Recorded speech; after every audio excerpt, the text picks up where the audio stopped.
Chers amis, nous sommes heureux de vous retrouver pour cette émission de Présence protestante. En juin dernier, nous avons consacré notre émission au film de Marie Calvas et d'Idriss Gabel, dans lequel ils s'entretenaient avec leur grand-père, Charles, pasteur, qui fut aumônier de Rudolf Heiss à la prison de Spandau. Cela nous a donné l'envie d'en savoir plus sur cette fonction. Les prisons et les centres fermés sont par définition des lieux clos dont nous, vous, savons très peu ce qui s'y vit, sauf bien sûr à y avoir quelqu'un de son entourage qui y travaille ou qui est enfermé. Derrière les hauts murs et les barreaux, quelle est la fonction des aumôniers dans leur vis-à-vis avec les personnes? Quelles sont les règles qui régissent leur présence? L'être humain, on le définit parfois comme un animal spirituel. Ainsi, vivre la spiritualité en prison, quelle qu'elle soit, pour rester un homme, une femme, à part entière.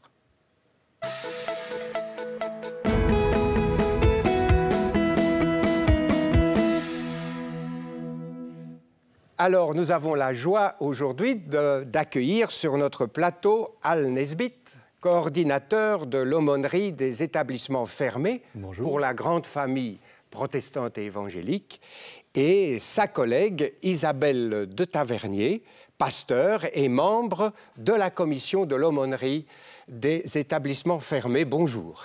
Bonjour. Bonjour. À l'heure où, dans notre société, la place des religions est parfois remise en question, la présence des aumôniers et des aumônières dans les prisons, centres fermés, est-elle toujours d'actualité, est-elle toujours pertinente? Personnellement, il me semble que c'est une présence qui est primordiale. À partir du moment où quelqu'un est incarcéré, c'est en fait la sanction de la société pour des actes que cette personne a posés, mais on ne peut pas réduire la personne aux actes qu'elle a posés. Donc il est indispensable de pouvoir être auprès de cette personne pour l'aider à renouer avec son identité, avec qui il, elle est, au-delà des actes posés. Et de ce point de vue-là, la spiritualité est justement ce qui va permettre de ne pas se sentir enfermé dans les murs clos de la prison, mais de pouvoir ouvrir un horizon, pouvoir aller voir au-delà de ça et de renouer une relation. Et donc on peut dire que la spiritualité, à ce moment-là, est au-delà du religieux. Tout à fait. Du choix religieux. Tout à fait. Elle est tout à fait au-delà du religieux et elle permet de cette manière de reconstituer une relation avec soi-même et avec un au-delà et quelque chose de plus grand que soi, quel que soit le nom par lequel on l'appelle. Moi, je voudrais faire une illustration. Moi, je suis d'origine irlandaise. Et parfois, quand il y a la visite en Irlande, on est en train de rouler dans les rues et on voit un panneau qu'on voit que rarement ici du tout. Il s'agit d'un panneau, c'est écrit noir sur blanc, cul-de-sac. Et les visiteurs disent, c'est pas très poli, ça. Et en fait, ça veut dire voie sans issue, route sans issue. Mais en Irlande, on dit cul-de-sac. Et c'est un peu comme ça, la prison. Parce que les gens, si vous prenez l'image de quelqu'un qui roule en voiture qui vit sa vie, eh bien, voilà, ils n'ont pas prévu d'aller par là. Ça, c'était une erreur. Normalement, ils devaient prendre une autre route et continuer leur chemin, mais ils ont franchi une ligne et ils se sont trouvés dans un cul-de-sac. Et là, eh bien, contrairement à une route ordinaire, ils ne peuvent pas faire demi-tour. C'est d'autres qui décident pour eux. Et tout d'un coup, ils sont bloqués dans leur vie. Eh bien, qu'est-ce qui va se passer avec leur travail? Qu'est-ce qui va se passer avec leur maison ou appartement? Qu'est-ce qui va se passer avec leur conjoint? Ils sont bloqués, ils sont dans une situation anxieuse, peut-être en colère. Et c'est juste en ce moment-là qu'ils ont besoin de quelqu'un de leur conviction qui viendrait auprès d'eux. Évidemment, ils sont enfermés, mais pas seulement dans quatre murs, dans leur personnalité, dans leur histoire, dans leur chemin qui n'aboutit pas. Et là, il y a une fenêtre qui s'ouvre. Mais quelle est un peu l'histoire de cette aumônerie des prisons? Si on y pense, en tout cas dans une perspective chrétienne, c'est quelque chose qui appartient à l'être même de l'Église. Si on regarde déjà, si on retourne au Nouveau Testament, au premier siècle de l'Église, c'est déjà une préoccupation que quand quelqu'un est incarcéré, eh bien, il y ait la présence de représentants de l'Église à ses côtés. On voit ça dans l'évangile de Matthieu, hein, Matthieu 25, Jésus dit voilà, j'étais en prison et vous m'avez visité. Puis on se rend compte qu'en fait, tout au long de l'histoire de l'Église, il y a toujours eu cette préoccupation que ce qui se vivait à l'Église puisse aussi être transmis à l'extérieur. Et donc, les diacres étaient chargés d'aller porter la scène aux gens qui étaient emprisonnés pour leur foi.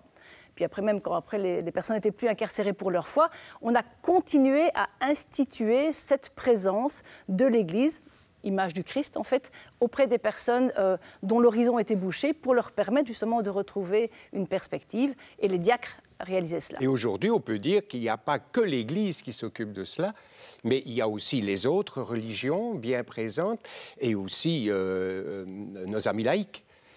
Oui. Donc, il y a une charge que l'on partage avec les autres à l'intérieur de la prison. En tout, il y a 7 représentants. Et moi, j'aime bien l'image du fait que les gens, selon les droits humains, ils ont le droit de pratiquer leur religion. Mais évidemment, ils ne peuvent pas sortir de prison. Donc, c'est l'Église qui vient, eux.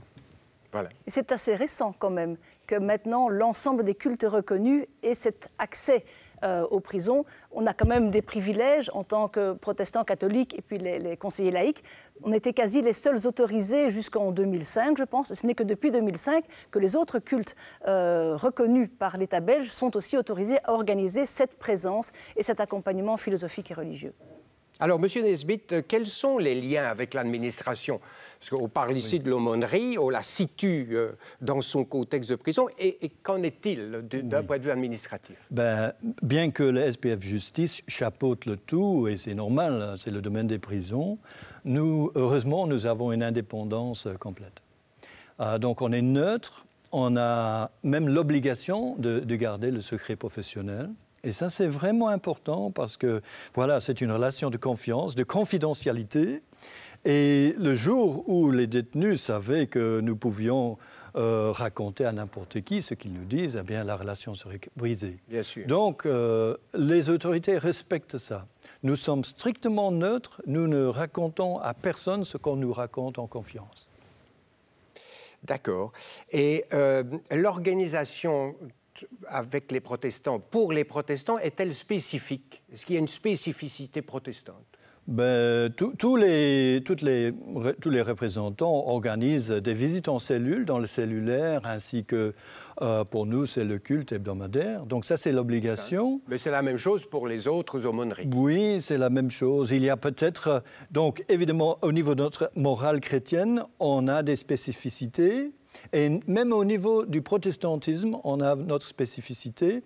Je ne sais pas si c'est le moment d'aller dans tous les détails, mais l'important... Juste dire quelque chose, peut-être de spécifique.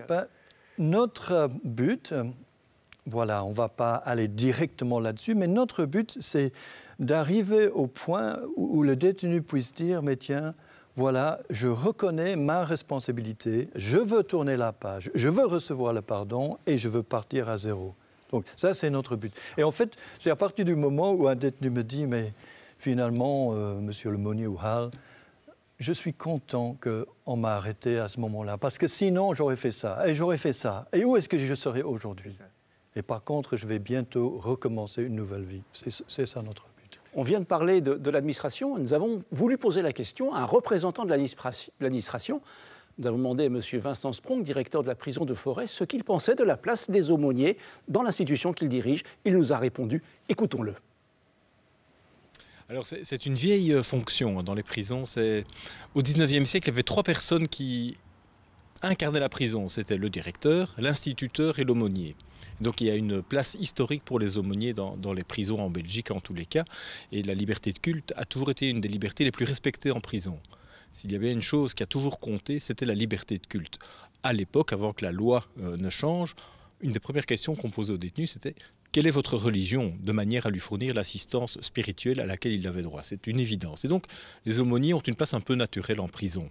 Alors, il y a eu toute une histoire, il y a une loi qui est passée, il y a des fonctionnements qui ont pu changer, mais on reste quand même marqué par cette place prépondérante de l'aumônier dans les prisons. Il a un accès favorisé par rapport à d'autres personnes au sein de la prison. Il peut circuler comme il l'entend, il peut aller voir des détenus en cellule, il peut évidemment les réunir pour le culte, il peut interroger les uns et les autres pour un petit peu voir comment ça va, aller prendre des renseignements chez des agents pénitentiaires, chez des directeurs.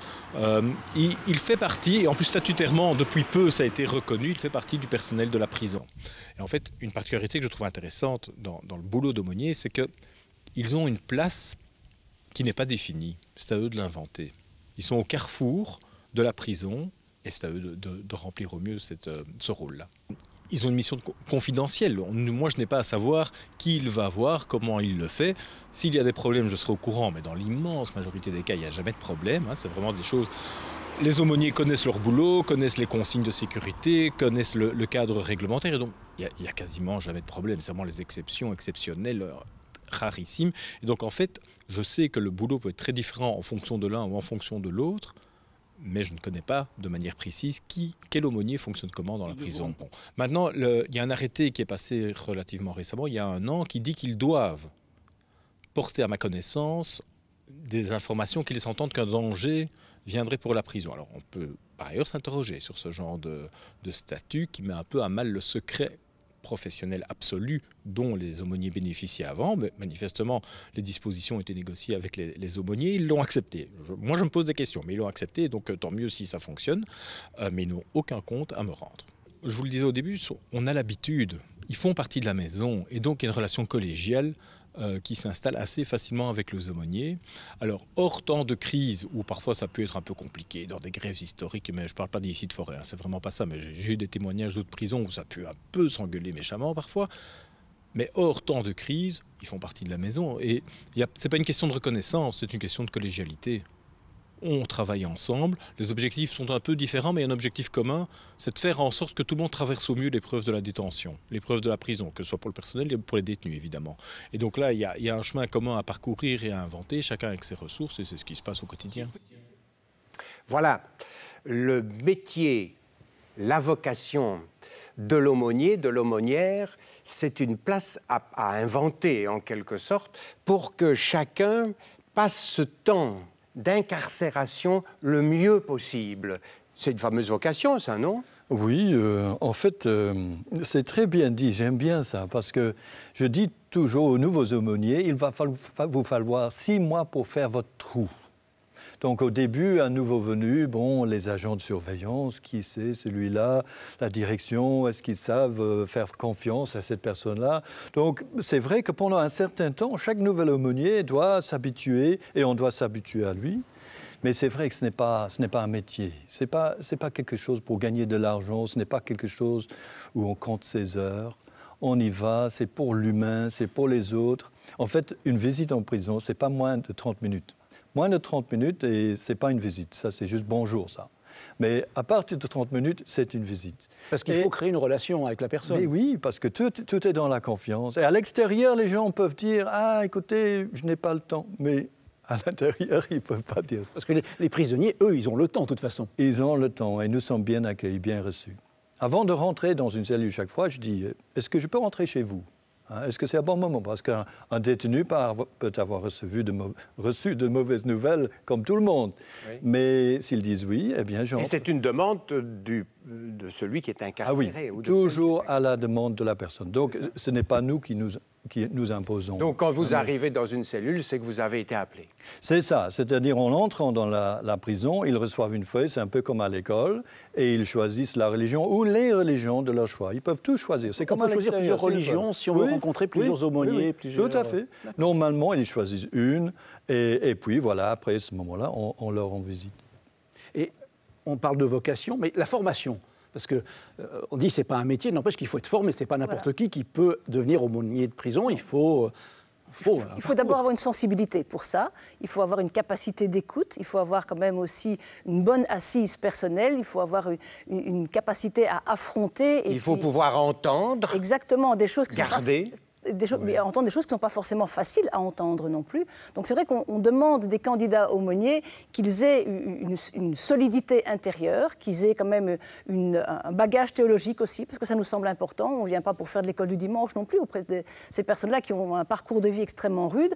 Donc c'est vrai qu'on attend aussi de ces personnes qu'elles aient une capacité d'écoute, de reformulation et surtout qu'elles aient énormément d'humilité pour pouvoir retrouver la personne là où elle est. Et non pas vouloir apporter leur propre réponse, mais pouvoir repartir de l'endroit où se trouve la personne et avec elle pouvoir la conduire vers sa propre libération. Et certainement de non-jugement. C'est ça. Ça, c'est capital, je pense. Ça, c'est le plus important. Oui, parce qu'on ne sait pas où la personne veut aller. Et on n'a pas à avoir un dessin préétabli ou un projet préétabli pour la personne. Donc vraiment pouvoir partir de là où elle est et savoir qu'est-ce qui fait sens pour elle, qu'est-ce qui peut l'amener à la libération. Tant que les murs sont là, comment est-ce qu'on peut se sentir le mieux possible, c'est de vivre à l'intérieur une libération intérieure. Donc ça, il faut un bagage théologique, il faut une compétence personnelle, il faut aussi une souplesse, une grande humilité. Alors, il y a une formation régulière. Vous allez voilà. Quelqu'un qui nous écoute et qui pense, tiens, ça m'interpelle cette émission. Qu'est-ce que je peux faire? Ah oui, d'accord. Pour devenir aumônier, tout d'abord, bien, il faut passer interview, etc. Mais une fois cela passé, eh bien, il faut faire la formation générale de base qui est organisée par l'SPF Justice, Marnef, au centre de formation, qui explique la justice, qui explique les prisons, parce que les gens ne connaissent pas ces choses-là. Et puis, par après, nous avons notre propre formation qui est faite en tandem avec l'aumônerie des hôpitaux, en fait. Et donc, ça, c'est sur une période d'1 an, à hauteur d'un samedi par mois. Et voilà, on entre dans donc l'apprentissage de l'écoute et tout petit peu d'anthropologie, théologie, sociologie. C'est très intéressant, c'est très enrichissant. Et voilà, après cela, alors, les aumôniers sont prêts. Prêts, mais en même temps, c'est nécessaire d'avoir une formation continue. Et donc la commission organise 2 fois par an des journées pour approfondir des points plus précis. Comme récemment, on a abordé la question des maladies psychiatriques aussi. Il y a souvent des détenus qui sont en prison, mais qui souffrent de troubles psychiatriques et qui finalement ne devraient pas y être. Comment est-ce qu'un aumônier... Que la prison génère ou qu'ils avaient déjà avant? Qu'ils avaient déjà avant. Ou c'est l'enfermement qui... C'est souvent une conjonction. C'est une conjonction des deux. Mais voilà, mais les aumôniers ne sont pas forcément formés non plus, donc on s'est dit que c'était intéressant d'avoir un peu une introduction et une présentation à la fois des éléments de psychiatrie, mais aussi quels sont les référents, quels sont les recours aussi auxquels les aumôniers peuvent faire appel. Et je pense que ça qui est important aussi dans la formation, c'est de pouvoir donner des personnes ressources et dire aux candidats, voilà, c'est une formation qui est brève, il faut le reconnaître, on ne peut pas être trop ambitieux, mais qu'est-ce qu'on peut donner comme personne ressource, comme élément pour que la personne, le candidat, puisse alors se Il confier. n'entre pas les mains vides. Il faut s'habituer un petit peu, c'est un monde à part, mais bon, là, il est équipé. Équipé, accompagné, quand on sait les limites de sa propre personne par rapport à des cas, il faut être capable de référer à d'autres, de dire ça ne relève plus de mon aumônerie, ça va relever d'un psychiatre, ça va relever il y a d'une autre 2 démarche. dangers, en fait. Il y a un danger qu'il ne fasse pas assez, c'est-à-dire il ne s'implique pas. Bon, je suis là juste pour faire des heures et ça ne lui convient pas. C'est une vocation, ce n'est pas un job. Mais l'autre danger, c'est de s'impliquer de trop. Et ça, c'est un danger réel parce que voilà, les aumôniers sont des êtres humains et ils voient des situations qui leur font souffrir également. Et parfois, il faut les freiner dans leur élan. Et il faut une certaine distance, une distance professionnelle. Ce n'est pas toujours facile. Non. Et quelles sont les limites alors? Puisque on a entendu avec Vincent Sprong que c'est un boulot, enfin un métier, une vocation à inventer au sein de la prison. Il est au centre, un peu au carrefour de la prison. Et quelque part, c'est selon les personnalités aussi des aumôniers et des aumônières qu'ils construisent un peu leur présence. Mais est-ce qu'il y a des choses qu'il faut vraiment éviter? Il y a des choses qui ne sont pas possibles, peut-être légalement. Oui. Donc, on dit à l'extérieur que tout ce qui n'est pas interdit est permis. Mais à l'intérieur, tout ce qui n'est pas expressément permis est interdit. Et par exemple, des réactions des gens qui viennent de l'extérieur un membre d'une chorale que j'ai invité une fois. Je me souviens, il faut attendre toujours devant les portes. Donc, il faut pousser un bouton et attendre. Il faut attendre parfois longtemps, 5 minutes. On peut devoir attendre 10 minutes ou un quart d'heure. Et je me souviens, il y avait une gentille dame d'une cinquantaine d'années, et elle a vu un bouton d'alarme. Hein. Elle a dit, oh, ben, ça prend longtemps. Et si on poussait ce bouton-là, elle a pris sa main pour faire ça. Et je dis, oh donc, voilà, il y a des choses qu'il faut apprendre. Et comme je disais, c'est à peu près 6 mois, ou même plus longtemps, ça dépend de la fréquence des visites, qu'il faut avant de s'habituer et d'être à l'aise. Et justement, c'est pour cela que le personnel doit s'habituer à nous aussi. Donc voilà, il y a plein de choses à apprendre, ça prend un certain temps. Hein. Et apprendre à faire la distinction entre la vie privée et l'engagement dans ce ministère d'aumônier. On ne peut pas mélanger les deux. Ne pas mélanger les deux. Il faut quand même pouvoir se préserver aussi, parce qu'un aumônier, avec toute sa conviction et tout son engagement, n'est pas toujours parfois à l'abri non plus d'être manipulé. C'est ce que vous disiez tout à l'heure, la juste distance à trouver, le juste équilibre, pour pouvoir vraiment faire ce travail en profondeur et d'accompagnement et d'écoute. En sincérité, mais en même temps en sagesse. Alors, le sujet suivant, nous sommes allés tendre notre micro à Marie, une ancienne détenue. Elle nous dit ce qui lui a donné envie d'appeler l'aumônier et surtout la place de la spiritualité derrière les barreaux. Nous l'écoutons. L'envie d'appeler, en fait, c'est que quand on rentre en prison, il y a une forme de désarroi, quoi qu'il en soit, qui s'installe. Et à ce moment-là, on cherche à se tourner vers une écoute, vers quelqu'un qui est là, qui est présent, qui répond à l'appel. Et par la force des choses ou par le concours de circonstances, voilà, je suis rentré en contact avec l'aumônerie protestante, qui a été d'un support contre toute attente, voilà. Mais voilà, la découverte a été faite comme ça. C'est à l'intérieur de ce temps, principalement, que je découvre, en fait, la religion protestante. Il est vrai qu'au préalable, bien, il n'y a rien à faire. La vie les concours de circonstances font que la vie, ben, on court tout le temps. Donc, et puis là, ben, on se pose, on s'arrête, on réfléchit et on se recherche. Et quand on commence à se rechercher, finalement, on découvre encore mieux que ça, quoi. Ben, je peux dire que dans les moments précis, en fait, quand on perd quelqu'un de proche en prison, c'est un moment qui est très compliqué. À l'extérieur, ça l'est déjà, mais alors incarcéré, c'est encore pire. Et à des moments aussi précis que ceux-là, les aumôniers ont été d'un très grand secours. Ils ne m'ont pas abandonné, ils étaient présents, ils ont pris en considération l'ensemble et le global de ma peine, vraiment très bien. Ce que j'attendais d'un aumônier ou d'une aumônière, ce sont des gens qui, en dehors de la foi, vous apportent une tranquillité d'esprit, vous permettent de réfléchir. Je pense que leur présence apporte une lumière, un état d'esprit. Et ce que j'attendais d'eux, en fait, au départ, je ne le savais pas très bien. Et le fil des choses a répondu toute seule à la question. Et je me suis dit, oh ben voilà, en fait, tout simplement, c'est au-delà d'un accompagnement. Hein. C'est vraiment une présence très... C'est puissant, hein. Quand on le découvre, c'est puissant. En ce qui me concerne, voilà, moi je suis resté en contact avec les protestants et c'est quelque chose qui est resté parce que c'était quelque chose qui a pris une importance beaucoup plus conséquente qu'on ne pourrait l'imaginer. Et à ce moment-là, bien, même s'il y a une remise en liberté, par la force des choses, le cheminement se fait, quoi. Les aumôniers protestants en prison, ce sont des gens avec une très grande chaleur. C'est vraiment des gens courageux parce que ce n'est pas toujours si simple. Le milieu carcéral est un milieu très particulier, mais ce sont des gens vraiment extraordinaires. Voilà un témoignage très fort, très puissant de Marie. Est-ce que vous voulez réagir? Ben, j'avais juste en tête pendant qu'elle parlait, j'appréciais, c'était gentil de sa part, ce témoignage, c'était gentil, mais de dire que tout le monde sort de prison un jour.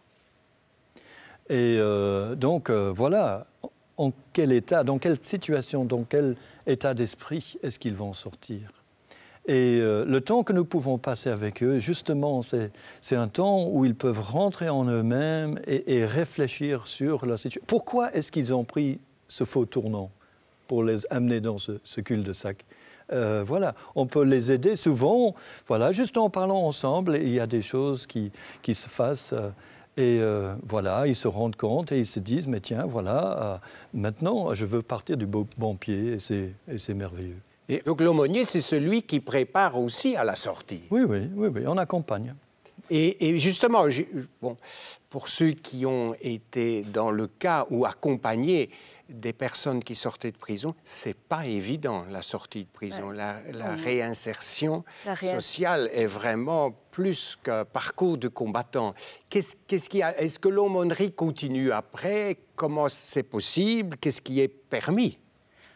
Ce qui est permis, en tout cas ce qui est conseillé, c'est de pouvoir mettre le détenu en contact avec une communauté locale et de pouvoir ainsi favoriser la transition et que cet accompagnement spirituel, cette présence du Christ à leur côté puisse continuer à être matérialisée dans une communauté locale. Mais ce n'est encore qu'une partie en fait, du défi que doivent relever les détenus une fois sortis. Et toute cette question de la réinsertion est très compliquée parce que le regard de la société sur eux est un regard qui est extrêmement dur. Alors je pense que c'est aussi notre responsabilité à la fois en tant que chrétiens, en tant qu'Église, mais en tant que citoyen. En tant que citoyen, voilà, tout simplement, en tant que citoyen, de pouvoir justement aider à faire évoluer le regard sur le détenu. Et de ce point de vue-là, le travail multidisciplinaire, pluridisciplinaire, au-delà des chapelles des aumôneries, qu'elles soient religieuses ou non confessionnelles, doit pouvoir se faire aussi avec des associations de terrain. Je pense notamment au Centre social protestant qui organise via son aide aux justiciables, l'accueil protestant, un service d'aide aux justiciables qui permet cette réinsertion, qui la prépare et qui aide la personne à se retrouver dans le tissu sociétal en créant des liens avec d'autres. Oui, notre spécialité vraiment c'est à l'intérieur. Nous sommes des aumôniers de détenus, mais le nouveau statut de l'an passé nous donne l'autorisation d'aider les détenus où qu'ils soient. Donc les détenus occasionnellement sortent de prison pour des congés ou des sorties spéciales. Et donc on peut les aider. Maintenant, le nombre de postes de temps plein que nous avons ne nous permet pas d'assurer à la fois une présence dans toutes les prisons ainsi de continuer à l'extérieur pour le moment. Est-ce que vous êtes suffisant? Qu'est-ce qui se passe à ce niveau-là? Sans les volontaires, on ne pourrait pas faire notre travail. Donc en dehors des aumôniers, il y a des volontaires qui sont aussi formés. Oui, justement, et ils sont même plus nombreux que les aumôniers salariés. Attention, quand je dis salariés, il n'y a aucun aumônier qui est à temps plein. Ils sont 1 jour, 2 jours, 3 jours, 4. Je dis, il y a 9 temps plein pour le pays entier, donc ils sont distribués 1 jour, 2 jours. Et puis, il y a beaucoup de bénévoles, donc de volontaires. Et avec leur aide, bon, voilà, on fait un maximum. Très bien. Très rapidement, 30 secondes pour nous parler du Covid à l'intérieur de la prison. Oui. Eh bien, ce n'était pas facile, ce n'est pas facile. Les visites, par exemple, les visites des familles, normalement, les détenus peuvent recevoir des visites et c'est à table, ils peuvent se toucher, voilà. Maintenant, c'est derrière plexiglas. C'est très lourd. Donc des visites isolées, donc des fameuses VHS, eh bien ça, c'est interdit pour le moment. Et on entend beaucoup de souffrances, comme par exemple cette semaine, juste hier, j'étais avec un détenu qui disait qu'il avait été à Bruxelles pour un entretien à la Cour de justice, et puis le juge était malade, coronavirus, donc postposé. Donc il y a beaucoup de choses qui ont été postposées. Et quand c'est postposé, c'est pas vous pouvez y aller, c'est bon. Non, ils doivent attendre une nouvelle date et ils doivent attendre la nouvelle date.